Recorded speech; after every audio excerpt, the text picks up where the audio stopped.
Assalamualaikum warahmatullahi wabarakatuh. Selamat pagi atau selamat siang sesuai jadwal kuliahnya. Baik, untuk melanjutkan materi kuliah Kimia Farmasi 1, masih membahas tentang hubungan struktur dan aktivitas dari senyawa-senyawa obat antibiotika. Kita akan membahas tentang turunan-turunan lain dari senyawa-senyawa di antibiotika. Setelah sebelumnya kita membahas tentang turunan penisilin, cefalosporin, dan lain sebagainya. Ini untuk bagian terakhir dari golongan obat antibiotika. Pertama, kita akan membahas tentang turunan dari golongan aminoglikosida. Kalau ada kata glikosida, itu berarti ada bagian dari senyawa yang merupakan gugus gula. Maka ada nama glikosidanya. Baik, pendahuluannya. Yang pertama, senyawa-senyawa turunan aminoglikosida ini mengandung basa. Ada beberapa jenis basa yang bisa dikandungnya. Ada deoksi streptamin, ada 6 aminoglukosa, berarti aminonya ada di rantai atau di C ke-6 dari gugus glukosa. Ada garosamin, kemudian ada D-glukosamin dan neosamin. Kemudian senyawa-senyawa turunan aminoglikosida ini umumnya merupakan bakterisida, berarti bisa membunuh bakteri. Yang bisa dibunuhnya adalah bakteri-bakteri gram negatif, gram positif, dan mikobakteri, berarti termasuk spektrum luas untuk senyawa-senyawa antibiotik turunan aminoglikosida ini. Nah, dalam bentuk garam sulfat atau hidrokloridanya, jadi seringnya itu obat-obat diberikan dalam bentuk garamnya, baik garam sulfat atau garam HCl atau garam hidroklorida. Nah, garamnya ini bersifat mudah larut dalam air. Akan tetapi, obat ini, turunan aminoglikosida ini tidak diabsorpsi oleh saluran cerna. Oleh karena itu, tidak dapat diberikan secara oral. Harus diberikan lewat parenteral, lebih spesifik lagi lewat injeksi intramuskuler. Berarti disuntiknya itu sampai menembus otot intramuskuler. Yang sering digunakan ada beberapa jenis, ada streptomisin, kanamisin, gentamicin, dan lain sebagainya. Kita akan bahas hubungan dan aktivitasnya. Ini sebagai contoh ada kanamisin sebagai senyawa pertama yang dihasilkan untuk antibiotik golongan aminoglikosida. Nah, pada umumnya memiliki 3 buah cincin. Ada cincin 1, cincin 2 yang di tengah, cincin 3. Cincin 1 itu yang ada R-nya bervariasi. Nah, dihubungkan melalui jembatan ether. Jembatan ether itulah ROR. Jadi ada C, ada O, kemudian ada C berikutnya. Itu jembatan ether. Nah, jika kita modifikasi pada cincin 1, yang ini, yang ada banyak R-nya, nah, cincin yang satu ini sangat penting dalam aktivitasnya sebagai antibakteri. Nah, merupakan sasaran utama dalam menghambat enzim bakteri atau menginaktivasi enzim bakteri dan menentukan luas tidaknya spektrum antibakteri dari turunan aminoglikosida ini. Gugus amino pada C6 aksen yang ini dan 2 aksen yang ini berhubungan dengan kekuatan antibakteri. Nah, jadi amino pada 2 C ini tidak boleh diganti karena berhubungan dengan kekuatan antibakterinya. Karena misin A itu yang ada 2 amino di sini, di 6 aksen dan 2 aksen, itu lebih kuat daripada kanamisin B dan C. Nah, kemudian metilasi, berarti penambahan metil di C6 aksen ini dapat menyebabkan senyawa lebih tahan terhadap proses asetilasi enzimatik. Jadi enzim-enzim yang mengakibatkan proses asetilasi, itu berarti di penambahan gugus asetil, itu dapat dihambat dengan adanya metilasi pada atom C6 aksen ini. Hilang kemudian di cincin di C3 dan C4 ini ada gugus hidroksil, OH, itu misalnya hilang atau tidak ada, maka tidak berpengaruh atau tidak menurunkan kemampuan antibakterinya. Jadi pada cincin 1 ini yang paling penting adalah gugus amino pada 6 aksen dan 2 aksen. Ini hubungan struktur dan aktivitas dari senyawa turunan aminoglikosida. Nah, kemudian kita menginjak pada cincin kedua yang di tengah. Nah, modifikasi gugus fungsional, ada OH, ada NH2 di sini. Di cincin kedua itu dapat menghilangkan antibakteri. Jadi, penggantian ini bisa menghilangkan kecuali yang tidak akan menghilangkan aktivitasnya itu. Yang pertama, asetilasi, yaitu penambahan gugus asetil. Asetil itu ini CH2. Ini ya CH2. COOH ini asetilasi. Pada gugus 1 amino, ini amino 1. Pada kanamisin menghasilkan amikasin, ini berarti tidak hilang antibakterinya. Yaitu terjadi asetilasi pada gugus 1 amino. Kemudian, jika terjadi N-etilasi, jadi ada etilasi, penambahan gugus etil pada N. Jadi N-etilasi itulah penambahan gugus etil C2, C2H5, itu pada gugus N. Pada bagian ini, ada di sini ada C dan sini CH3. Itu etilasi pada sinomisin itu menghasilkan netimisin, itu juga tidak menghilangkan aktivitas antibakterinya. Kemudian hilangnya atom O dari gugus 5-hidroksil sisomisin itu juga tidak menghilangkan aktivitas antibakterinya. Jadi hanya beberapa penggantian itu yang tidak menghilangkan aktivitas antibakteri dari turunan glikosida, terutama pada cincin kedua ini. Kemudian pada cincin ketiga yang bawah, yang aksennya ada 2, penggantian gugus fungsional pada cincin ketiga ini dapat diganti tanpa mengganggu atau mengurangi aktivitas antibakterinya. Jadi gugus-gugus pada cincin ketiga ini, baik aminonya, baik OH-nya, itu bisa diganti jika ingin mengubah sifat fisika kimianya sesuai dengan yang ingin dikehendaki. Nah, itu tadi turunan aminoglikosida. Sekarang kita masuk ke turunan makrolida. Pendahuluannya, turunan makrolida ini pada umumnya dihasilkan oleh bakteri Streptomyces sp. Kemudian mempunyai 5 bagian struktur yang karakteristik atau khas selalu ada di senyawa turunan makrolida ini. Yang pertama, dia memiliki cincin lakton yang besar. Cincin lakton itu ada ketonnya dan kemudian ada OH-nya. Biasanya mengandung 12-17 atom C. Di cincinnya besar, 12-17 atom C. Nanti kita lihat strukturnya seperti apa. Memiliki gugus keton, tentunya karena dia lakton. Kemudian ada 1 atau 2 gula amina yang terhubung dengan cincin lakton. Jadi ada gula yang mengikat amina yang terhubung dengan cincin lakton sebagai rantai utamanya. Kemudian ada gula netral. Jadi kalau gula amina itu tadi gula yang basah, dia juga ada gula netral, artinya tidak mengandung basa yang terhubung dengan gula amina tadi atau cincin laktonnya. Jadi ada 2 gula umumnya yang ada di senyawa turunan makrolida ini. Kemudian ada gugus dimetil amino, berarti amina gugus N yang mengikat 2 gugus metil, maka dimetil amino yang terikat pada gugus gula tadi.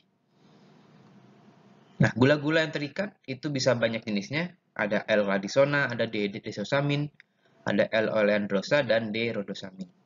Kita lihat struktur dari turunan makrolida sebagai antibakteri. Contohnya, ini eritromisin, ini cincin laktonnya, ada CO dan OH.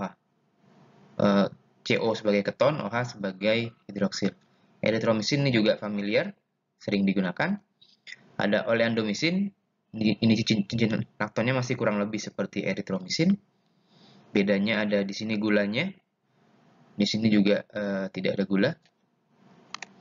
Spiramisin juga gulanya banyak, 3. Jadi penggambaran gula itu khas kalau di penggambaran senyawa organik itu dia berbentuk seperti kursi. Jadi mungkin di belajar kimia ada bentuk kursi, ada bentuk kapal. Kalau kapal itu dua-duanya ke atas. Jadi kalau kursi itu ada yang satu ke atas dan satu ke bawah. Nah, penggambaran gula itu membedakannya dengan struktur yang bukan gula, itu seringnya digambarkan sebagai kalau tidak kapal, kursi. Dalam hal ini lebih sering dengan kursi. Jadi ini gula, ini juga gula, ini juga gula. Berarti ada 3 gugus gula di spiramisin, Di olendamesin ada 2 gugus gula. Kemudian roksitromisin lebih rumit lagi, juga ada 2 gula, kemudian ada rantai agak panjang di N yang di sini amino.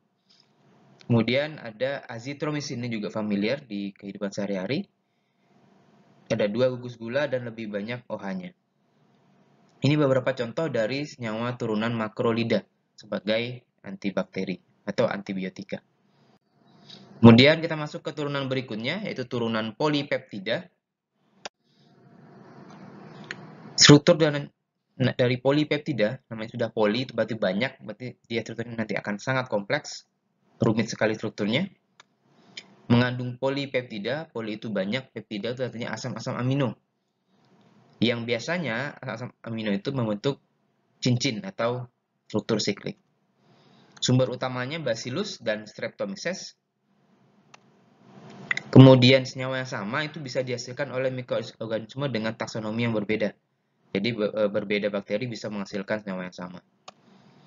Banyak yang mengandung lemak, jadi selain asam amino, juga senyawa polipeptida ini juga banyak yang mengandung lemak.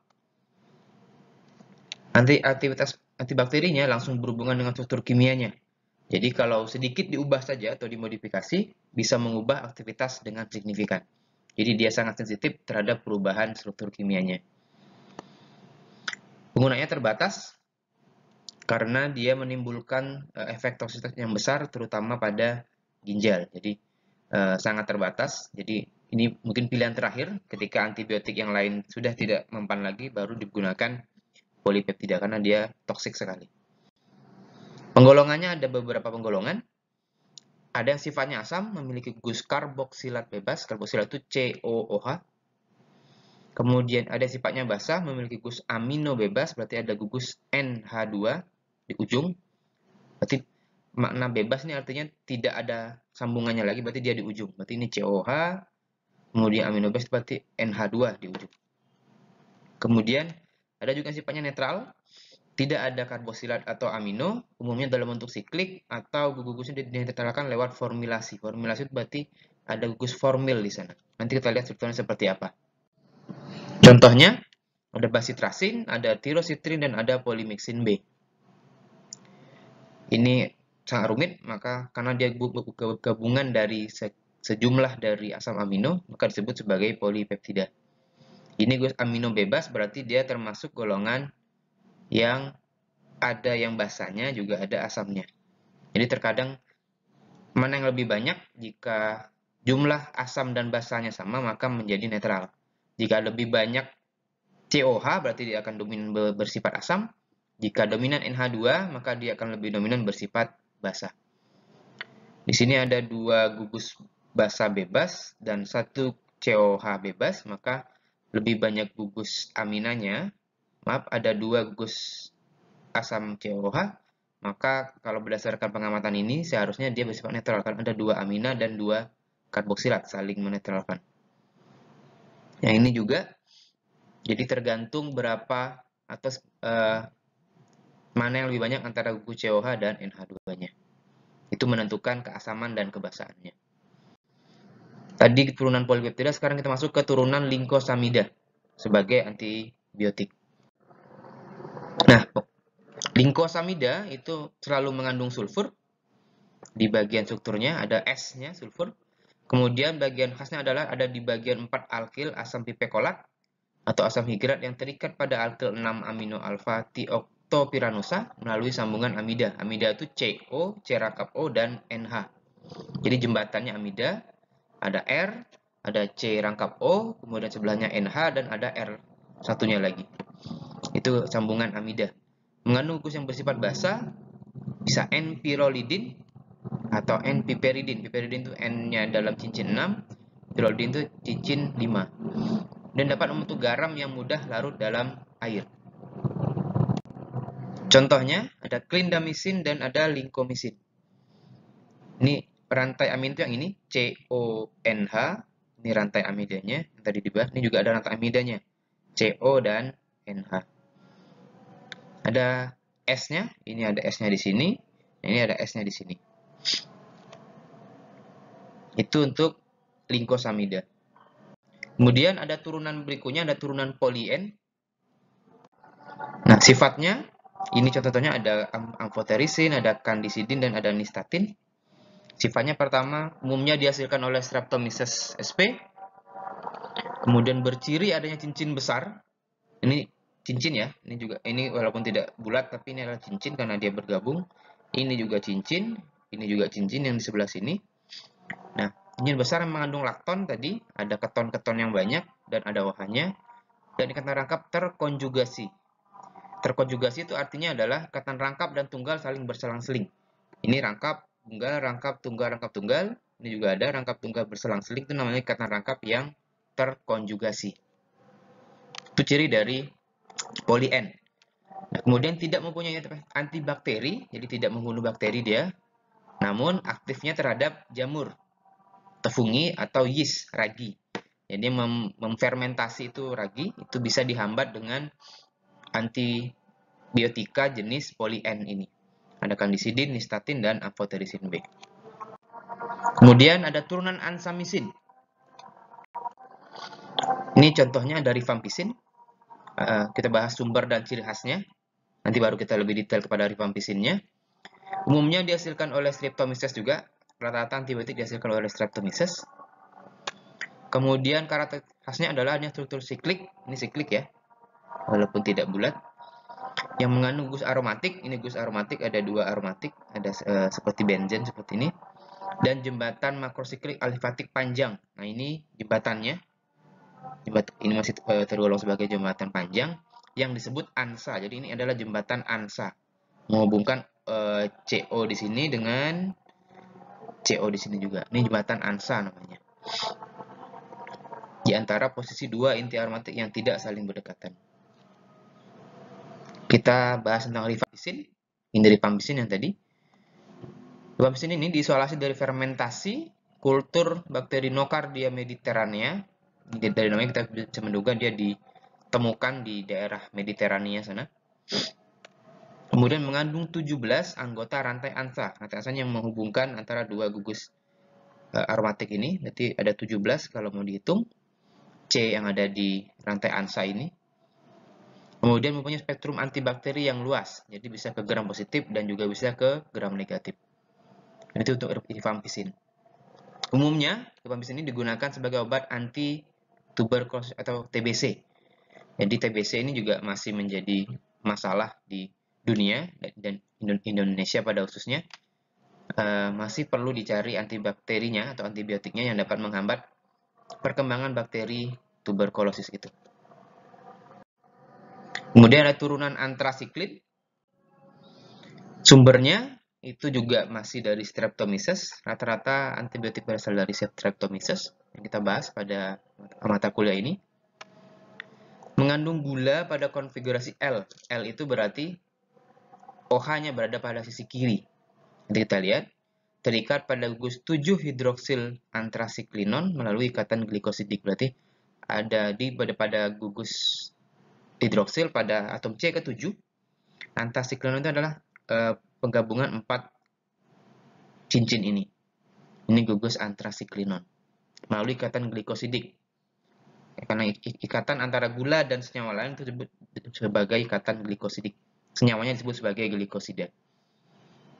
Nah, perbedaannya antar turunan antrasiklin ini adalah pada jumlah gugus hidroksifenol dan posisinya, kemudian derajat oksidasi dari 2 atom C di samping posisi 9, kemudian adanya ester asam karboksilat di posisi 10. Nanti kita lihat.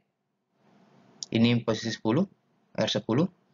Berarti derajat oksidasi pada atom C di sini ada C, maka itu yang membedakan antar turunan antrasiklin. Kemudian penggunaannya umumnya adalah sebagai anti kanker, berarti menghambat perkembangan sel-sel kanker. Ini contohnya bervariasi. Ini gula yang terikat tadi, ini ikatan glikosidik antara gula dengan tutur inti dari antrasiklinnya ini. Ada rantai O di sana, itu dinyatakan sebagai ikatan glikosida antara gula dan senyawa lain. Ada yang sangat panjang, gulanya ada 3 gugus gula di antasinomisin ini, dan lain sebagainya. Berbedanya pada rantai-rantai di samping ini, atau jenis gulanya. Ini untuk senyawa-senyawa turunan antrasiklin. Kemudian ada golongan fosfomisin. Kita bahas tentang aktivitas dan mekanisme kerjanya. Spektrumnya luas, berarti bisa menghambat bakteri gram positif dan negatif, atau yang lainnya bisa jamur dan yeast. Bersifat bakterisida, membunuh bakteri, terutama pada bakteri gram positif. Kemudian merupakan turunan epoksida dari asam fosfat. Epoksida itu adalah cincin 3 yang ada O-nya. Mekanisme kerjanya sebagaimana gambar di sini. Ini tanpa fosfomisin berarti peptidoglikan bisa membuat sel tetap berkembang, ya, dengan adanya peptidoglikan. Dengan adanya fosfomisin di sini, FID fosfomisin mengikat secara irreversibel, itu artinya tidak dapat lepas lagi, tidak dapat balik, gugus SH. Ada gugus S di sini. Ini ada gugus SH di peptidoglikan, membentuk asam uridin fosfo N-asetil muramat. Ini MURA itu asam muramat. Nanti dia akan membentuk ini, sehingga proses pembentukan peptidoglikan, prekursor peptidoglikan ini tidak bisa terbentuk. Kalau ini dia akan terus menghasilkan peptidoglikan. Nah, kalau dengan adanya fosfomisin, dia mengikat MURA ini, menghasilkan MURA, menghambat proses pembentukan prekursor peptidoglikan, sehingga tidak dapat berkembang sel dari bakteri tersebut. Maka lama-lama dia akan mati. Ini cincin epoksida. Penggunaan dari turunan ini, fosfomisin ini tidak dapat diberikan secara oral. Dia tidak stabil terhadap sambung, berarti karena dia mudah rusak, terutama pada POH ini, fosfatnya ini, fosfonya ini. Maka diberikan secara intravena. Kalau vena itu berarti lewat jalur darah, lewat pembuluh darah vena. Kalau tadi intramuskular lewat otot, kalau ini lebih ke pembuluh darah, intravena. Waktu paronya lebih kurang 2 jam setelah pemberian secara intravena, IV ini intravena. Tolesterolnya juga relatif rendah, jadi lebih aman, tetapi harus diberikan lewat secara intravena. Tidak menunjukkan alergi silang, jadi cukup aman dia, atau resistensi silang dengan antibiotika lain. Di fosfomisin ini, salah satu golongan terakhir, tidak menunjukkan alergi dan resistensi silang dengan antibiotika lain. Baik, itu materi kita untuk hubungan struktur dan aktivitas dari antibiotika. Tugasnya sama seperti pekan lalu, kalian merangkum atau meringkas dari materi ini, ditulis tangan, kemudian dikumpulkan per orang. Ini karena materinya tidak terlalu banyak. Silakan dikumpulkan per orang, ditulis tangan, bisa di-scan atau di-foto, kemudian dikirimkan lewat Google Classroom yang nanti saya buat kanal untuk pengumpulan tugasnya. Jika ada pertanyaan tentang materi ini atau materi-materi sebelumnya, silakan ditanyakan lewat Google Classroom. Nanti akan berusaha saya jawab sesuai dengan bidang kimia farmasi ini. Baik, saya kira ini untuk pertemuan hari ini. Kita insya Allah ketemu lagi pekan depan. Saya akhiri, wabillahi taufiq wal hidayah. Wassalamualaikum warahmatullahi wabarakatuh. Selamat pagi, selamat siang.